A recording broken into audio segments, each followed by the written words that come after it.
Hi friends, welcome to Telugu education tips YouTube channel. Friends, వాళ్ళ వీడియోలో నేను మీతో డిస్కస్ చేయబోతున్న టాపిక్ ఏంటంటే ఏపీ ఈసెట్ 2025 రిలేటెడ్గా నోటిఫికేషన్ రిలీజ్ అయింది. అప్లికేషన్ అప్లై చేయడం కూడా స్టార్ట్ అయితే అయిపోయింది కదా. మరి ఎలా అప్లై చేయాలి అన్న దాని గురించి స్టెప్ బై స్టెప్ మనం ప్రాసెస్ అయితే గమనిద్దాం. మనం వీడియోలో అయితే క్లారిటీగా దీని గురించి అయితే డిస్కస్ చేసుకుందాం. కాబట్టి వీడియో అనేది ఇంట్రెస్టింగ్గా యూస్ఫుల్గా ఉంటుంది, పూర్తిగా చూడడానికి అయితే ట్రై చేయండి. ఇక టాపిక్ అయితే స్టార్ట్ చేసే ముందు నా చిన్న రిక్వెస్ట్ ఏంటంటే ఇప్పటివరకు మన తెలుగు ఎడ్యుకేషన్ టిప్స్ యూట్యూబ్ ఛానల్ని మీరు ఎవరైనా సబ్స్క్రైబ్ చేయకుండా చూస్తున్నట్లయితే మీకు యూస్ఫుల్ అయ్యే ఇలాంటి ఎన్నో వీడియోస్ కోసం అయితే సబ్స్క్రైబ్ చేసుకోండి. ఫ్రెండ్స్, ఇక టాపిక్లోకి వచ్చేసినట్టయితే ముందుగా ఈసెట్ 2025కి సంబంధించి ఇంపార్టెంట్ డేట్స్ అనేవి ఒక్కసారి మనం అయితే గమనిద్దాం అనమాట. ఇక్కడ మీరు స్క్రీన్ పైన చూసుకున్నట్టయితే మనకు ఇంపార్టెంట్ డేట్స్ అయితే ఉన్నాయి. మనకి ఎంట్రన్స్ ఎగ్జామ్ అనేది మనకు May 6th అయితే ఉండబోతుంది. అలానే మనకు అప్లికేషన్స్ అన్నవి ఆల్రెడీ స్టార్ట్ అయితే అయిపోయాయి. దీనికి ఎలాంటి లేట్ ఫీజుతో అప్లై చేయాలనుకున్నట్టయితే April 7th వరకు మీకు టైం అయితే ఉంది, అప్లై అనేది చేసుకోవచ్చు. ఇన్ కేసు లేట్ ఫీజుతో అయితే ఇక్కడ డేట్స్ అయితే ఉన్నాయి. ఒక్కసారి మీరు క్లారిటీగా అయితే గమనించవచ్చు. మరి ఇక వెబ్సైట్లోకి వెళ్ళి ఎలా అప్లై చేయాలి, స్టెప్ బై స్టెప్ ప్రాసెస్ అనేది మనం అయితే గమనిద్దాం. ఇక్కడ నేను క్లియర్గా చెప్తాను, కేర్ఫుల్గా వినడానికి అయితే ట్రై చేయండి. ఇక్కడ ఏవైతే 4 స్టెప్స్ ఉన్నాయో ఈ 4 స్టెప్స్ని యూజ్ చేసి మీరైతే అప్లై అనేది చేస్తారు. ఇది అఫీషియల్ వెబ్సైట్ అనమాట. నేను ఈ యొక్క అఫీషియల్ వెబ్సైట్ లింక్ కూడా డిస్క్రిప్షన్లో అయితే ఇస్తాను. ఇంట్రెస్ట్ ఉన్న వాళ్ళు ఒకసారి విజిట్ చేసి ఎలా ఉందన్నది మీరు ఒకసారి అయితే తెలుసుకోవడానికి అయితే ట్రై చేయండి. బట్ ఎవరైతే అప్లై చేస్తున్నారో అప్లై చేసే వాళ్ళు మాత్రం మోస్ట్లీ మొబైల్ ఫోన్లో అప్లై చేయడానికి ట్రై చేయకండి. మనకు ల్యాప్టాప్ కానీ పీసీ కానీ ఇలా ఉన్నట్టయితే వీటి నుంచి అప్లై చేయడానికి అయితే ట్రై చేయండి. లేదంటే బయట ఇంటర్నెట్ సెంటర్స్లో మీరు అప్లై అనేది చేయండి.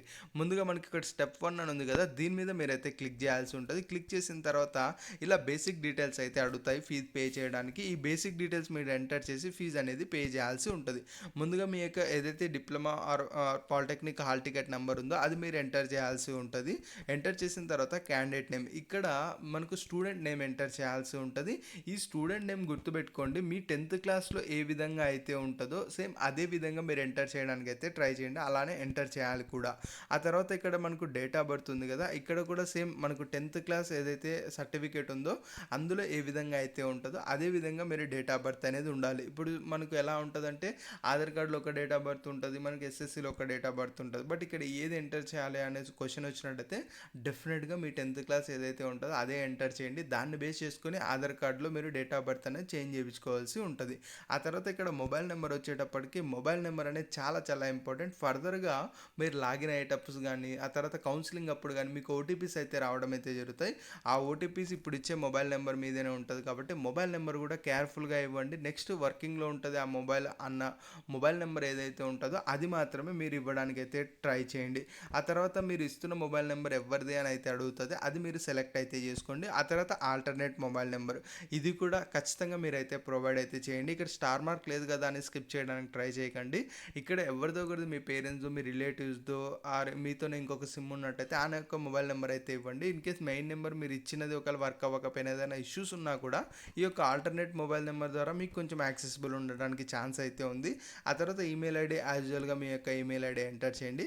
ఆ తర్వాత మోస్ట్ ఇంపార్టెంట్ కేటగిరీ, ఇక్కడ మీరు సెలెక్ట్ చేసుకునే కేటగిరీ బేస్డ్గానే మీకు ఫీజు అనేది అంటే రిజిస్ట్రేషన్ ఫీజు అనేది ఉండటం అయితే జరుగుతుంది. ఇక్కడ ఓసీ వాళ్ళకి 600 రూపీస్, అలానే మనకు బీసీ ఎవరైతే ఉన్నారో వాళ్ళకి 550 రూపీస్, అలానే ఎస్సీ ఎస్టీ వాళ్ళకి మనకు 500 రూపీస్ మనకు రిజిస్ట్రేషన్ ఫీజు అయితే ఛార్జ్ చేస్తున్నారు. ఆ తర్వాత మనకు సబ్ క్యాస్ట్ అని అయితే ఉంది. ఇక్కడ మీరు కేటగిరీలో మీ ఏ కేటగిరీ అయినా సెలెక్ట్ చేసుకున్న తర్వాత సబ్ క్యాస్ట్లో మీ యొక్క సబ్ క్యాస్ట్ ఏది అన్నది మీరు ఇక్కడ రాయాల్సి ఉంటుంది. ఇలా సబ్ క్యాస్ట్ రాసిన తర్వాత మీరు ఎలా పేమెంట్ చేద్దాం అనుకుంటున్నారని మనకు ఆప్షన్స్ అయితే ఇక్కడ ఉన్నాయి కదా. మోస్ట్లీ చాలామంది డెబిట్ కార్డ్ నుంచే పే చేస్తారు. సో డెబిట్ కార్డ్ అన్నది మీరు సెలెక్ట్ చేసుకొని మీరు పేమెంట్ అయితే చేయొచ్చు. ఫ్రెండ్స్, ఇక్కడ గుర్తుపెట్టుకోండి, మీరు ఏ యొక్క డెబిట్ కార్డ్ నుంచి పేమెంట్ చేస్తున్నారో ఇది మోస్ట్లీ మీ యొక్క ఆర్ మీ family members debit cards use చేయడానికి ట్రై చేయండి. మేబీ నెట్ సెంటర్లో అప్లై చేసే వాళ్ళు వాళ్ళ డెబిట్ కార్డ్స్ యూస్ చేసినట్టయితే ఇన్ కేస్ అక్కడ పేమెంట్ ఏదైనా ఫెయిల్ అయితే మనకు అగైన్ 7 days టైం అయితే అవుతుంది రీఫండ్ అవ్వడానికి.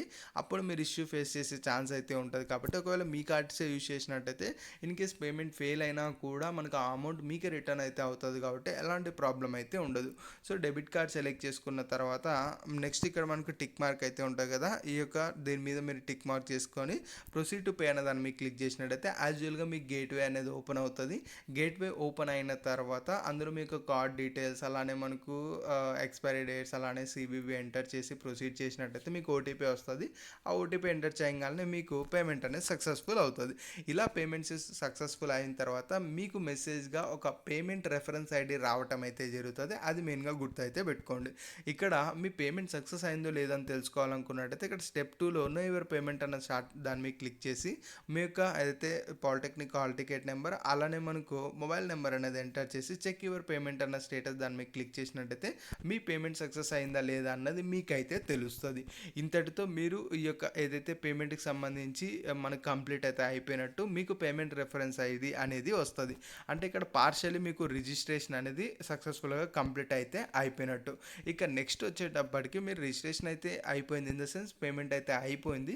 నెక్స్ట్ మీ యొక్క అప్లికేషన్ని మీరు ఫిల్ చేయాల్సి ఉంటుంది. ఇది చాలా చాలా ఇంపార్టెంట్ స్టెప్ అనమాట. ఇక్కడ స్టెప్ 3 ఉంది కదా, ఇక్కడ దీని మీద క్లిక్ చేసినట్టయితే మీకు బేసిక్ డీటెయిల్స్ అయితే అడుగుతాయి. దీని ద్వారా మీరు నెక్స్ట్ ఫర్దర్గా అప్లికేషన్ ఫిల్ చేయడానికి ప్రొసీడ్ అయితే అవుతారు. ఇక్కడ మీకు ఏదైతే మెసేజ్లో పేమెంట్ రెఫరెన్స్ ఐడి వచ్చి ఉంటుందో ఆ యొక్క రెఫరెన్స్ ఐడి ఎంటర్ చేయండి. ఆ తర్వాత మీకు diploma or polytechnic hall ticket ఏదైతే ఉంటుందో అది ఎంటర్ చేయండి. ఆ తర్వాత మీరు పైన ఇచ్చిన మొబైల్ నెంబర్ ఎంటర్ చేయండి. ఆ తర్వాత డేట్ ఆఫ్ బర్త్ ఎంటర్ చేయండి. ఎంటర్ చేసిన తర్వాత ఇక్కడ ప్రొసీడ్ టు ఫిల్ అప్లికేషన్ అని ఉంది కదా, దాని మీద క్లిక్ చేసినట్టయితే మనకు బేసిక్గా మీ యొక్క డీటెయిల్స్ అనేవి అడగడం అయితే జరుగుతాయి. అందులో ఏమేమి అయితే అడుగుతారు అంటే మీ యొక్క ఆధార్ కార్డ్ నెంబర్ అడుగుతారు. ఇక్కడ నా దగ్గర ఎవరి డీటెయిల్స్ అయితే లేవు, నేను లాగిన్ అయి చూపించడానికి, అందుకని నేను ఓవరాల్గా చెప్తున్నాను. బట్ ఇదే ఉంటుంది మనకు, అందులో ఇంకా డిఫరెన్స్ అయితే ఏది కూడా ఉండదు. జస్ట్ ఒకసారి కొంచెం కేర్ఫుల్గా అయితే వినండి. అందులో మనకు ప్రొసీడ్ టు ఫిల్ అప్లికేషన్ మీద క్లిక్ చేయగానే మీ యొక్క బేసిక్ డీటెయిల్స్ ఎంటర్ చేయమని అయితే అడుగుతారు. ఆ బేసిక్ డీటెయిల్స్ ఏంటి అంటే మీ యొక్క ఆధార్ కార్డ్ కావచ్చు, మీ యొక్క ఫాదర్ నేమ్, మదర్ నేమ్, అలానే మీకు సంబంధించి ఏదైతే క్యాస్ట్ కావచ్చు, ఇన్కమ్ కావచ్చు, మీ కేటగిరీ ఏ విధానంలోకి వస్తుంది, ఇలా మీకు సంబంధించి కొన్ని బేసిక్ డీటెయిల్స్ అయితే అందులో అడగడం అయితే జరుగుతుంది.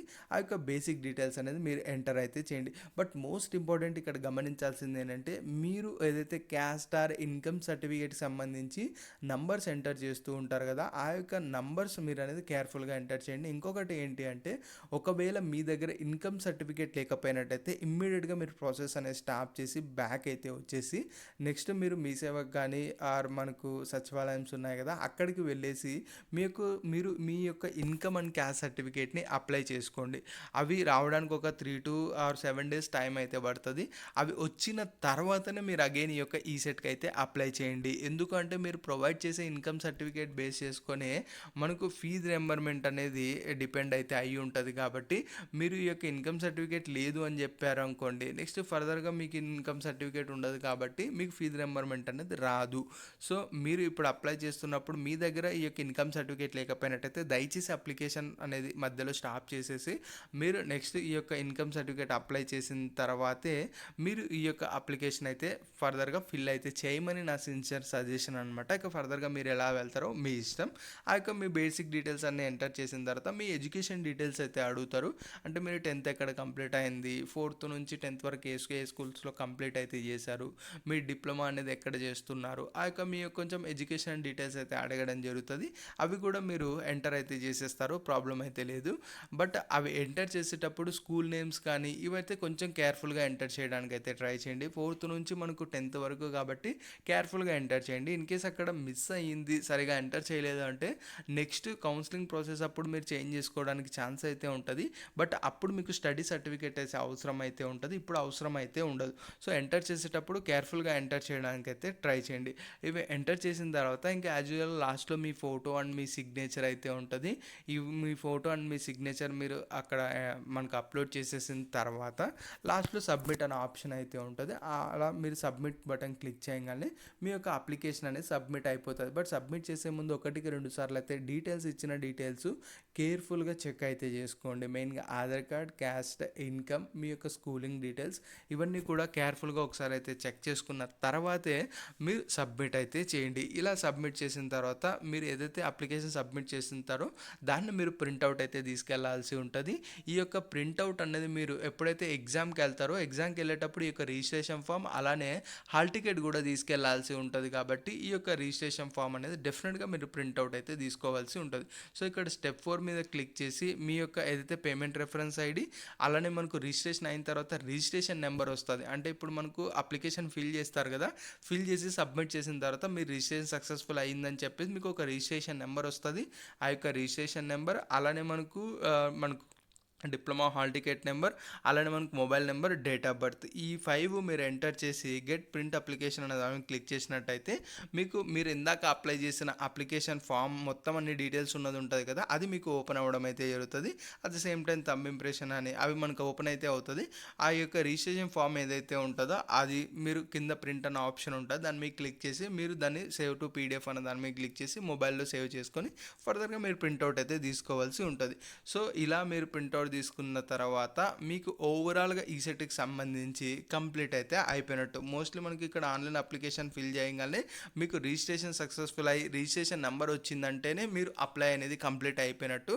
బట్ అది మీరు ఫర్దర్గా ప్రింట్అవుట్ తీసుకున్నారంటే ఇంకా ఫర్దర్గా మనకు ఎలాంటి ప్రాబ్లం అనేది ఉండదని చెప్పి క్లియర్గా అర్థమైతే చేసుకోవచ్చు. సో యాజువల్గా ఎగ్జామ్ అనేది మనకు ఇంకో మనకు పెద్ద టైం కూడా అయితే లేదు కాబట్టి జస్ట్ మనకు ఒక 1.5 మంత్ అలా మాత్రమే ఉంది కాబట్టి కొంచెం ప్రిపేర్ అయ్యేసి మీరు చదివినట్టయితే ఫర్దర్గా మనకు కౌన్సిలింగ్ కానీ, అంటే మీకు ఎగ్జామ్ తర్వాత ర్యాంక్ కార్డ్స్ రావడం, ఫర్దర్గా కౌన్సిలింగ్ కానీ, వెబ్ ఆప్షన్స్ కానీ, ఏ కాలేజ్లో ఎన్ని సీట్స్ ఉన్నాయి, ఇలా చాలా వీడియోస్ అయితే మన ఛానల్లో అయితే వస్తాయి. బట్ యాజ్ ఆఫ్ నౌ ఇలా మీరు రిజిస్ట్రేషన్ అనేది చేసుకోవచ్చు. ఇక్కడ నా దగ్గర డీటెయిల్స్ అయితే ఎవరివి లేవు, అందుకని నేను లాగిన్ అయి చూపించట్లేదు.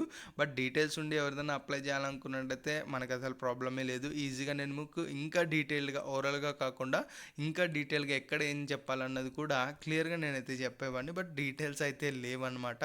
బట్ ఇప్పటికీ మీకు క్లారిటీ వచ్చిందని అయితే అనుకుంటున్నాను. ఇన్ కేస్ క్లారిటీ లేకపోయినా ఏమైనా డౌట్స్ ఉన్నా కూడా డెఫినెట్గా మీరు కామెంట్ సెక్షన్లో అయితే కామెంట్ అయితే చేయండి. ఖచ్చితంగా అవి ఇంపార్టెంట్ అనుకున్నట్టయితే మనకు ఒక వీడియో చేయడం జరుగుతుంది, లేదనుకున్నట్టయితే మీకు రిప్లై ఇచ్చేసి ఆ యొక్క కామెంట్ అనేది సాల్వ్ చేయడం కూడా జరుగుతుంది. ఇది ఫ్రెండ్స్ మెయిన్గా వీడియోలో అయితే తెలుసుకున్నది. వీడియో నచ్చినట్టయితే లైక్ చేయండి. మరి ముఖ్యంగా మన తెలుగు ఎడ్యుకేషన్ టిప్స్ యూట్యూబ్ ఛానల్ని మీరు ఎవరైనా సబ్స్క్రైబ్ చేయకుండా చూస్తున్నట్టయితే మీకు యూస్ఫుల్ అయ్యే ఇలాంటి ఎన్నో వీడియోస్ కోసం అయితే సబ్స్క్రైబ్ చేసుకోండి ఫ్రెండ్స్. డిస్క్రిప్షన్లో మీకు కావాల్సిన ఇంపార్టెంట్ లింక్స్ అయితే కొన్ని అయితే ఉన్నాయి, అవి ఒక్కసారి గమనించండి.